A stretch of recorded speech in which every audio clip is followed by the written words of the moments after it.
இன்றைக்கான மினி விலாகில் ஒரு விருந்து பார்க்கலாமா? ப்ரீ ப்ரிப்பரேஷன் செய்யலைன்னா கூட இந்த டிப்ஸை ஃபாலோ பண்ணி பக்காவாக ஒரு விருந்து வைக்கலாம். விருந்து சின்னதோ பெருசோ தேவையான பொருள் எல்லாத்தையும் நல்லா க்ளீன் பண்ணிவிட்டு ஃபஸ்ட்டே எடுத்து வச்சிடணும். இல்லைனா வேலையை முடிச்சுட்டு நம்மளே டயர்ட் ஆயிடுவோம்.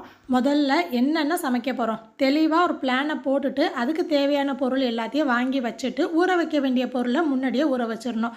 வேலையை ரிவர்ஸ்லேருந்து ஆரம்பிக்கணும். தால்ச்சாக்குள்ள பருப்பை முதல்ல ஊற போட்டுட்டு ஸ்வீட் ரெசிபி தான் ஃபஸ்ட்டு ஸ்டவ்வில் ஏற்றினேன். ஏன்னா ஸ்வீட் பொறுத்த வரைக்கும் ஆறி போனாலும் பிரச்சனை இல்லை.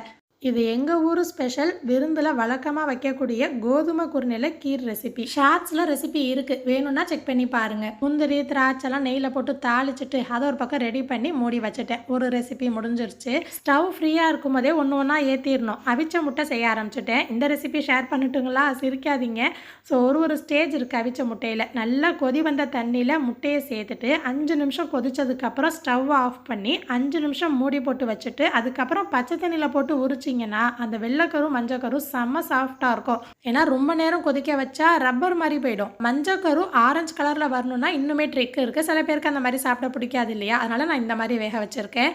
பிளான் போட்ட ரெசிபிக்குள்ள காய்கறி எல்லாத்தையும் ஒரே டைம்ல கட் பண்ணா டைம் எடுக்கும். ஃபர்ஸ்ட் பருப்பை வேக வச்சுட்டு அது வேகிற கேப்ல தால்ச்சாக்குள்ள காயெல்லாம் கட் பண்ணி தால்ச்சா தாளிச்சிட்டேன். நம்ம ஒரு ரெசிபியா முடிச்சு ஓரம் கட்டும் போது அடுத்த வேலையை ரிலாக்ஸா பாக்குற மாதிரி இருக்கும். நேற்று வரைக்கும் பலவ் சோறா பிரியாணியான்னு கன்ஃபியூஷன்லேயே இருந்தேன். பலவ் சோறுனா அதுக்கு 4-5 தொட்டுக்க எடுப்பாக வைக்கணும். பிரியாணி அப்படின்னா அந்த ஒத்த வார்த்தையை மொத்தத்தையும் கவர் பண்ணிடும். சைட் டிஷ் பெருசாக தேவைப்படாது. ஆனால் பிரியாணி செய்யும் போது தேவையான பொருள் எல்லாத்தையும் செட்டாக எடுத்து வச்சுட்டு தான் தாளிக்கவே ஆரம்பிக்கணும். இல்லைனா ஏதாச்சும் 1-2 மறந்துடுவோம். 1 கிலோக்கு மேலே பிரியாணி பண்ணுறீங்கன்னா காய்கறி வெட்டி தாளிப்புலேருந்து தம் உடைக்கிற வரைக்கும் 2.5 to 3 மணி நேரம் ஆகும். அதுக்கு தகுந்த மாதிரி டைம் சூஸ் பண்ணிக்கோங்க. தம் போட இது நாகூரில் வாங்கின திடீர்னு ஆவி கிளம்பிருச்சு. பயத்தில் எடுத்துகிட்டு தோசைகள் வச்சே தம் போட்டுட்டேன். நீங்கள் என்ன தான் பிரியாணிக்குள்ள அளவை பார்த்து சேர்த்தாலும் பெர்ஃபெக்டாக பிரியாணி வந்துடாது. அதுக்கு செய்முறைன்னு ஒன்று இருக்குது இல்லையா? அதில் ஃபாலோ பண்ணக்கூடிய டிப்ஸை பொறுத்து தான் பிரியாணி அமையும். நானும் நிறைய தப்பு பண்ணினதுனால தான் அதுலேருந்து கரெக்ட் பண்ணிக்க முடிஞ்சுச்சு. பிரியாணி சட்டியோட அளவுலேருந்து தாளிப்புலேருந்து தம் உடைக்கிற வரைக்கும் என்னென்ன டிப்ஸை ஃபாலோ பண்ணணும், எப்படி பெர்ஃபெக்டாக பிரியாணி செய்யணுங்கிற ரெசிபியோட அடுத்த ஷார்ட்ஸில் நான் ஷேர் பண்ணுறேன்.